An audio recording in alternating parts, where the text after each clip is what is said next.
అందరికీ నమస్కారం అండి. 'వెన్నెల ఆడపిల్ల' నవల 6వ భాగం విందాం. రచన యండమూరి వీరేంద్రనాథ్ గారు. గత భాగంలో ఆ అమ్మాయిని కనుక్కునే విషయంలో రేవంత్ పరిస్థితి ఎరక్కపోయి ఇరుక్కున్నట్టు అయింది కదా! ఈ భాగంలో మిగతా కథ విందాము. మీరు చాలా సెన్సిటివ్ రేవంత్. మీరెంత సెన్సిటివ్ అంటే ఎవరైనా మీకు సాయం చేయబోయినా ఆ సాయాన్ని పొందటం మిమ్మల్ని మీరు తక్కువ చేసుకోవడంగా భావిస్తారు. అందువల్ల మీరు మీ చుట్టూ గిరిగేసుకుని బ్రతుకుతున్నట్టు బయట వారికి కనిపిస్తారు. మిమ్మల్ని అర్థం చేసుకోవడానికి చాలా ఓర్పు కావాలి. మీ జీవితాశయాన్ని ఎప్పుడూ ఎత్తులో ఉంచుకోవటం, దాన్ని సాధించటం కోసం నిరంతరం కృషి చేయటం వీటితోనే మీకు సరిపోతుంది కాబట్టి మామూలు ఆనందాల జోలికి పోరు. మీతో జీవితాన్ని పంచుకుపోయే భాగస్వామికి అదొక్కటే కష్టం. అయితే మీకెప్పుడు కోపము, విసుగు రాదు కాబట్టి అది అదృష్టం. జీవితం పట్ల మీకు చాలా నిర్దుష్టమైన అవగాహన ఉంది. మన వయసు వాళ్ళకి చాలామందికి లేని అర్హత. ఏ వాతావరణంలోనైనా, ఏ పరిస్థితుల్లోనైనా చొచ్చుకుపోయి దాన్ని మీరు మీకు అనుగుణంగా మార్చుకుంటారు. అందుకే అదో రకమైన వికర్షణీయమైన స్టైల్ మీది. డబ్బు విషయంలో చాలా కరుగ్గా ప్రవర్తిస్తారు. ఖర్చు పెట్టే ప్రతి పైసాకి Marshall theory of marginal utility లెక్క కడతారు. ఈ ప్రపంచంలో మీరు ప్రేమించే ఏకైక వ్యక్తి మీ తల్లిగారు. 5 గంటల పాటు చదరంగం ఎలా మీ దినచర్యలో పాలు పంచుకుంటుందో, 1 గంట పాటు మీ తల్లిగారితో గడపకపోతే మీరు అలా ఏదో కోల్పోయినట్టు బాధపడతారు. మీ స్నేహితుడు జేమ్స్లా మీరు జీవితం పట్ల నిరాసక్తత, నిస్సారంగా, నిర్వేదంగా మారకుండా ఉండటానికి కారణం మీ తల్లిగారు, ఆమె ఆప్యాయతే. ఉద్యోగం విషయంలో మీరు ఎబవ్ యావరేజ్ అంతే. మీ దృష్టి అంతా చదరంగం మీదే. కనీసం మీ చుట్టూ రోజూ తిరిగే పెనిన్సులా ప్రొడక్ట్ అమ్మాయిల పేర్లు కూడా మీకు తెలియదు. ఆ విధంగా మీ కాబోయే భార్య అదృష్టవంతురాలు. పోతే చదరంగం మీ మొదటి భార్య కాబట్టి ఆ కోణంలో దురదృష్టవంతురాలు. 16 ఏళ్ల అమ్మాయితో మాట్లాడడం కన్నా చదరంగం బల్ల ముందు కూర్చోవటం మీకు బాగుంటుంది. మీ ఆలోచనల్ని ఇతరులతో పంచుకోవటం కన్నా మీలో మీరే దాచుకోవటానికి ఎక్కువ ఇష్టపడతారు. మెదడు కన్నా హృదయానికి ఎక్కువ ప్రాముఖ్యత ఇస్తారు. మీకేమీ వ్యసనాలు లేవు. అలా అని మీకు లేని అలవాటు లేదు. అన్నిటికన్నా గొప్ప విషయం మీలో నాకు నచ్చింది ఏమిటంటే జీవితాన్ని మీరు తీర్చిదిద్దుకునే విధానం. ఒక లక్ష్యం కోసం దాన్ని చాలా సిస్టమేటిక్గా ఉంచుకోవటం. గత 5 సంవత్సరాలుగా మీరెప్పుడు 5 దాటి నిద్రపోలేదు. ఇక మీకున్న చెడ్డ అలవాట్లలో అన్నిటికన్నా పెద్దది ఏమిటంటే ఆఫీసుకు వచ్చే ముందు అరగంట సేపు ఆడపిల్లల అద్దం ముందు కూర్చోవటం. వింటున్న రేవంత్ మొహం ఎర్రపడింది. ఇంకో గుణం ఏమిటంటే ఏ చిన్న విషయం మీకు వ్యతిరేకంగా విన్నా మీ మొహం ఎర్రబడ్డాం. ప్రస్తుతం అలాగే ఎర్రబడి ఉంటుంది. రేవంత్ ఉలిక్కిపడ్డాడు. ఆమె కంఠం మారిపోయింది. ఇవన్నీ ఎంతో కష్టపడి, ఎంతో ఖర్చు పెట్టి నేను సంపాదించుకున్న వివరాలు. ఇప్పుడు చెప్పండి రేవంత్, 3 నిమిషాల పెళ్లి చూపుల్లో కన్నా ఎక్కువ వివరాలు సేకరించి పెట్టుకున్నానా లేదా?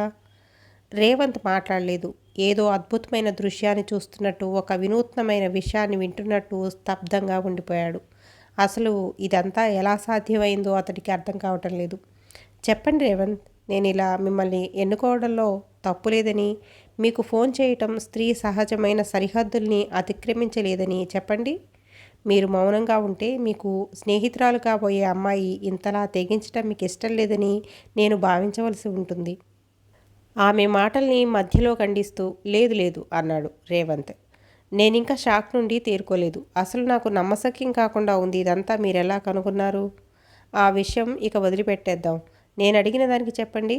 ఈ అమ్మాయి ఏమిటి పెద్ద మొగరాయుడిలా నా గురించి అన్నీ వాకపు చేసి మరీ ప్రపోజ్ చేయటం ఏమిటి అని మీకు అనిపించడం లేదు కదా? లేదు అన్నాడు రేవంత్. కానీ నేనొక విషయం మాత్రం చెప్పదలుచుకున్నాను. మనం కలుసుకొని నేను మిమ్మల్ని చూశాకనే అంతిమ నిర్ణయం చెప్తాను. ఆమె అట్నుంచి నవ్వింది. నేను అందవికారాన్ని కప్పిపుచ్చుకోవటం కోసం ముందే ఇలా ఫోన్ చేసి నా తెలివితేటలతో మిమ్మల్ని ఇంప్రెస్ చేయటానికి ప్రయత్నిస్తున్నానని మీరు అనుకోవటంలో తప్పులేదు. కానీ నేను మిమ్మల్ని డిసప్పాయింట్ చేయనులేండి. ఎందుకంత రిస్కు? మనం వెంటనే కలుసుకుంటే అని ఆత్రంగా అడిగాడు. అమ్మా ఆశ అంది కవ్వింపుగా. ఎంతోమందిలో మిమ్మల్ని వెతికి పట్టుకున్నాను. ఇక నన్ను వెతికే బాధ్యత మీది. ఎలా కనుక్కోగలను? చాలా రీజనబుల్ హింట్స్ ఇస్తూనే వస్తున్నాగా రేవంత్. ఇక ముందు కూడా అలాగే ఇస్తాను. ఒక నెల రోజులు టైం ఇస్తాను. ఈ లోపల నా మనసులో భావాలు చెప్పుకోవడానికి ఉత్తరాలు కూడా వ్రాస్తాను. నేనిచ్చే హింట్స్ ద్వారా నా ఫోన్ నెంబర్ కనుక్కున్నా, లేకపోతే నేనెవరినో కనుక్కున్నా ఆ రోజే మనం కలుసుకుందాం. ఒకవేళ మీరు కనుక్కోలేకపోతే సరిగ్గా ఈ రోజు నుంచి ఒక నెల తర్వాత నేను మిమ్మల్ని కలుసుకుంటాను. అయితే నాకు కాబోయే భర్త ఇంత మాత్రం తెలివి లేనివాడే, ఇన్ని హింట్స్ ఇచ్చినా నన్ను కనుక్కోలేకపోయాడే అన్న విచారంతో మిమ్మల్ని ఆ రోజు కలుసుకుంటాను. సరేనా? రేవంత్ మొహం ఎర్రబడింది. ఎలాగైనా నెలలో మిమ్మల్ని పట్టుకోగలను అన్నాడు పట్టుదలగా. ఈరోజు 13వ తారీఖు. వచ్చే నెల 13వ తారీఖు సాయంత్రం 5 లోపల మీరు నన్ను కనుక్కోలేకపోతే ఓడిపోయినట్టే అంది. ఆమె 13 అనగానే అందులో ఏదో అపశృతి ధ్వనించినట్లయింది అతడికి. అయినా సరే సరే అన్నాడు. ఈ లోపల మీరు నన్ను కనుక్కోలేకపోయినట్లయితే ఆ రోజు సరిగ్గా 5:01 మా కారు మీ ఆఫీస్ ముందు నిలబడి ఉంటుంది. ఓడిపోయిన మిమ్మల్ని సాదరంగా మా ఇంటికి పెళ్లి చూపులకి ఆహ్వానించటానికి. అప్పటికా దాంతో సంతృప్తి పడాల్సిందే. రేవంత్ ఉక్రోషంతో సరే అన్నాడు. మనసులో నా చదరంగపు పరిజ్ఞానం అంతా ఉపయోగించైనా మిమ్మల్ని పట్టుకుంటాను అనుకున్నాడు. పైకి మీరు మాత్రం నాకు అన్నీ సరి అయిన హింట్సే ఇవ్వాలి, తప్పుదారి పట్టించకూడదు అన్నాడు. అలా ఎప్పుడూ చేయను. నా ఫియాన్సీ తెలివైనవాడన్న విషయం నిరూపణ అయితే నాకు మంచిదేగా. మళ్ళీ ఇంకోసారి చెప్తున్నా రేవంత్, మీతో దాగుడు మూతలాడాలని నాకెప్పుడూ లేదు. కేవలం మీ ఐక్యూ కనుక్కోవడం కోసమే ఇదంతా. కావాలంటే మీకు ఒక మంచి హింట్ ఇస్తాను. ఏమిటి? నేను మీకు వాక్యం చెప్తాను. అందులో మా ఇంటి ఫోను నెంబరు నిబిడీకృతమై ఉంది. మీరు ఆ వాక్యం ద్వారా మా ఫోన్ కనుక్కోవడానికి నెల రోజులు టైం ఉంది. ఇక మీదే ఆలస్యం. రేవంత్ ఆత్రంగా ఏమిటా వాక్యం అని అడిగాడు. I ate nothing for 6. అతడికి అర్థం కాక ఏమిటి అన్నాడు. ఆమె తిరిగి చెప్పింది. అతడు కాగితం మీద ఆ వాక్యాన్ని వ్రాసుకుని దాన్ని చూడసాగాడు. ఏమిటి ఆలోచిస్తున్నారు? ఏం లేదు. ఈసారి ఎలాగైనా మిమ్మల్ని పట్టుకుంటాను. మీ గురించి ఇంకో విషయం చెప్పడం మర్చిపోయాను. మీరు ఎక్సలెంట్ డ్రైవర్. మీకు ఇంటర్నేషనల్ డ్రైవింగ్ లైసెన్స్ ఉంది అవునా? అవును. బయట వర్షం కురుస్తుందా? రేవంత్ కిటికీలోంచి చూసి లేదే అన్నాడు. ఇక్కడ కురుస్తుంది. మీరు క్లాక్ టవర్ దగ్గరికి రండి. నేను అక్కడికి టాక్సీలో వస్తాను. మీరు వేగంగా వస్తే నన్ను చూడొచ్చు. రేవంత్ రక్తం వడివడిగా ప్రవహించసాగింది. అంతలోనే అనుమానం వచ్చి, మీరు అక్కడికి దగ్గరలోనే ఉన్నారేమో, నేను వచ్చేసరికి వెళ్ళిపోతారేమో అన్నాడు. మీ డ్రైవింగ్ ప్రావీణ్యత అంతా చూపిస్తే అలా జరగదు. దూరం లెక్కకట్టే ఉంచానులేండి. అతడు మరి ఆలస్యం చేయకుండా ఫోన్ పెట్టేసి గాలి కన్నా వేగంగా మెట్లు దిగి కారు వద్దకు వచ్చాడు. మరుక్షణం అది బయలుదేరింది. ట్రాఫిక్ రూల్స్ని, జనాన్ని దేన్ని పట్టించుకోవటం లేదు. అతడి నుదుటి మీద నుంచి చెమట ధారాపాతంగా కారుతుంది. గంటకి 80 కిలోమీటర్ల స్పీడ్తో డ్రైవ్ చేస్తున్నాడు. వాహనాల మధ్య నుంచే బాణంలా దూసుకుపోతున్నాడు. సరిగ్గా 8 నిమిషాల్లో అతడు క్లాక్ టవర్ చేరుకున్నాడు. అక్కడ టాక్సీ ఏదీ లేదు. అతడు తేలిగ్గా ఊపిరి పీల్చుకున్నాడు. ఇక ఆమె రావడమే తరువాయి. తన డ్రైవింగ్ గురించి తెలియక ఈ పందెం కట్టి ఉంటుంది. అతడు రిలాక్స్డ్గా సీటు వెనక్కి వాలపోతూ ఉంటే దూరం నుంచి టాక్సీ నెమ్మదిగా రావటం కనిపించింది. అతడు నిటారుగా అయి భరించలేని టెన్షన్తో వస్తున్న టాక్సీ వైపు చూడసాగాడు. టాక్సీ వచ్చి అతడి కారు పక్కనే ఆగింది. ఆగిన టాక్సీలోంచి డ్రైవర్ దిగుతున్నాడు. టాక్సీ ఖాళీగా ఉండటం చూసి రేవంత్ హతాశుడయ్యాడు. సలాం సాబ్ అన్నాడు డ్రైవరు. ఆ అమ్మాయి ఏదైనా కబురు ఇచ్చి ఉంటుందన్న ఆశతో రేవంత్, ఏమోయ్ ఇప్పుడు నీ కారు ఎవరైనా ఎక్కారా అని అడిగాడు. ఓ అమ్మాయి గారు ఎక్కారు సార్. అదిగో ఆ టైప్ ఇన్స్టిట్యూట్లోకి వెళ్ళారు. రేవంత్ చువ్వలా ఆ ఇన్స్టిట్యూట్లోకి పరిగెత్తాడు. లోపల 4-5 మిషన్లున్నాయి. కానీ స్టూడెంట్స్ ఎవ్వరు లేరు. ప్రొపరేటర్ మాత్రం సీరియస్గా ఏదో వ్రాసుకుంటున్నాడు. రేవంత్ బయటకు వచ్చేసరికి ట్యాక్సీ వెళ్ళిపోతుంది. ఇంతలో అలికిడికి యజమాని తలెత్తి చూశాడు. రేవంత్ ఆత్రంగా ఇప్పుడు ఎవరైనా అమ్మాయి లోపలికి వచ్చిందా సార్ అని అడిగాడు. కనీసం ఆమె రూపురేఖలైనా కనుక్కుందామని. రేవంత్ మాటలు అతడు విన్నట్టు లేడు. తలపైకెత్తి శూన్యంలోకి చూస్తూ గంభీరంగా, వచ్చేవాళ్ల కోసం వెళ్ళేవాళ్ల కోసం విప్లవం ఆగదు. అది నిరంతరం ఇంక్విలాబ్ జిందాబాద్ అని తిరిగి వ్రాసుకోవటం మొదలుపెట్టాడు. రేవంత్ అదిరిపడ్డాడు. అనుమానం వచ్చి తరువాత తల వంచి చూశాడు. అతడు పదం కింద పదం వ్రాసుకుంటూ పోతున్నాడు. అది వచనగేయం అని అర్థమైంది. అతడిని ఎలా భావప్రపంచం నుంచి బయటకు తీసుకురావాలా అని ఆలోచించి రేవంత్ కూడా గంభీరంగా, నీ రక్తం ఎరుపు, నా రక్తం ఎరుపు, ఎరుపు ఎరుపు కలిస్తే మెరుపు అన్నాడు. ఆ మాటలకి ఆ బట్టతలతను రేవంత్ వైపు ఓ క్షణం అయోమయంగా చూసి ఎగిరి గంతేసినంత పనిచేశాడు. పెన్ను మూసి పక్కన పెడుతూ, చెప్పు బ్రదర్, నీకేం కావాలి అని అడిగాడు. రేవంత్ అమ్మయ్య అనుకుని, ఇప్పుడు ఒక అమ్మాయి మీ ఇన్స్టిట్యూట్లోకి వచ్చింది సార్, ఆమె ఎలా ఉంటుంది అని అడిగాడు. అతడి మొహం మారిపోయింది మళ్ళీ. అందానికి విలువలేదు కామ్రేడ్, శ్రామిక శక్తి చివరకు మిగిలేది అన్నాడు కటువుగా. అంతలో అతడి చూపు తడతలా మెరుస్తున్న రేవంత్ కారు మీద పడింది. ఆ కారును చూస్తూ, సమాజ సౌధానికి గొడ్డలి పెట్టైన పెట్టుబడిదారి విధానాన్ని పునాదులతో సహా పెకిలించి కార్మిక వర్గపు సౌభాగ్యం కోసం దాన్ని వరుసలు తీసిన గోతుల్లో పాతిపెట్టి ఆ సమాధుల మీద నవ సమాజాన్ని నిర్మించాలి.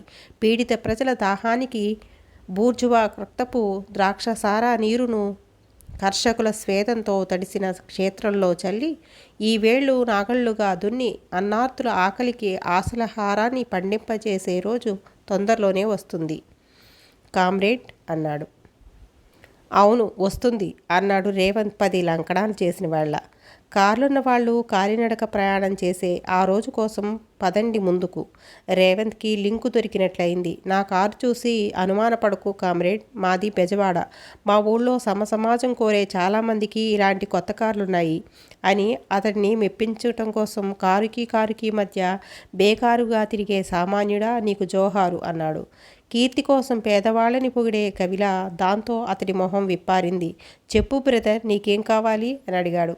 రేవంత్కి ఒక్కసారి సత్తువు వచ్చినట్లయి, ఒక అమ్మాయి ఇప్పుడు ఇక్కడికి వచ్చింది, ఎందుకు వచ్చింది, వచ్చి ఎటువైపు వెళ్ళింది అని అడిగేశాడు.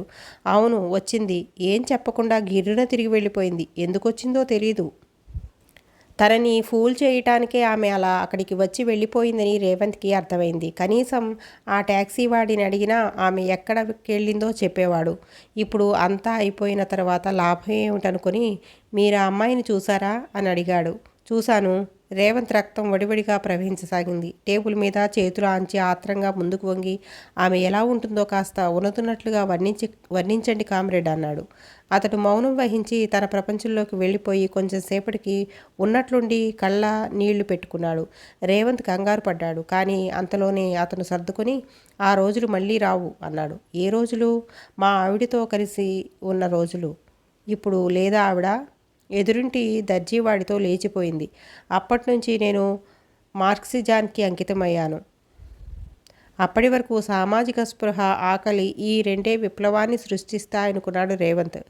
కానీ సంసార సుఖం లేకపోయిన వాళ్ళు కూడా మార్క్సిజం నీడలో ఆశ్రయం పొందుతారనుకోలేదు. ఓదార్పుగా, అంతకుముందు ఏం చేసేవాడివి అని అడిగాడు. వచనగేయాలు, భావకవిత్వం రాసేవాడిని. నీ భావకవిత్వ ఊహకి ఇప్పుడొచ్చిన అమ్మాయి సరిపోలేదా కామ్రేడ్ అంటూ సబ్జెక్టులోకి లాగడానికి ప్రయత్నించాడు రేవంత్. అతడు గాఢంగా విశ్వసించి ఆ అమ్మాయిని చూశాకే నా పూర్వపు రోజులు గుర్తుకొచ్చినాయి. నిజంగా ఆ అమ్మాయి అవి కళ్ళు కావు, తామరాకు దొప్పలు. ఆ ముక్కు అంటూ తడుముకుంటున్నాడు. పోలిక కోసం ఆగకు కామ్రేడ్, అమ్మాయి ఎలా ఉందో చెప్పు చాలు. అందంగా ఉందా? అందమే, అసలు అందమే. ఆమెను చూసి నేర్చుకోవాలి. ఆ ముక్కు సంగతి వదిలిపెట్టు బ్రదర్. తెల్లగా ఉందా? తెలుపా? ఇదిగో ఈ మల్లె దీనికన్నా తెల్లగా ఉంది. నేల మీద పడిన మల్లెని చూడగానే రేవంత్ గుండె వడివడిగా కొట్టుకోవడం ప్రారంభించింది.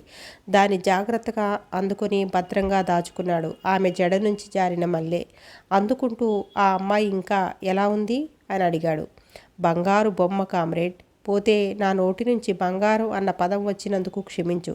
కానీ ఆ అమ్మాయి మాత్రం బంగారు బొమ్మలా ఉంది. మౌనంగా మెట్లు దిగి వెళ్ళిపోయింది. చంద్రబింబంలా గుండ్రటి మొహం, పోకచెక్కల చిన్న నోరు, అన్నిటికన్నా ముఖ్యంగా ఆ ముక్కు. రేవంత్కి ఏడుపు మొహం పెట్టి, ఆ ముక్కు సంగతి వదిలిపెట్టు బ్రదర్, ఇంకో విషయం చెప్పు అన్నాడు. ఇంకో విషయమా? అయితే విప్లవం అంటూ అతడు ప్రారంభించేసరికి బాబో అంటూ రేవంత్ బయటకు వచ్చేశాడు. ఇక అతడి దగ్గర వివరాలు రాబట్టడం, తివిరి ఇనుమును తైలము తీయటమే అనుకుని రేవంత్ కారు స్టార్ట్ చేసి కొద్దిగా ముందుకి పోనిచ్చాడో లేదో వెనుక నుంచి ఆగు కామ్రేడ్, ఒక ముఖ్య విషయం గుర్తొచ్చింది అని వినిపించింది. రేవంత్ చటుక్కున బ్రేక్ వేసి ఆత్రంగా వెనుతిరిగి విండోలోంచి చూశాడు.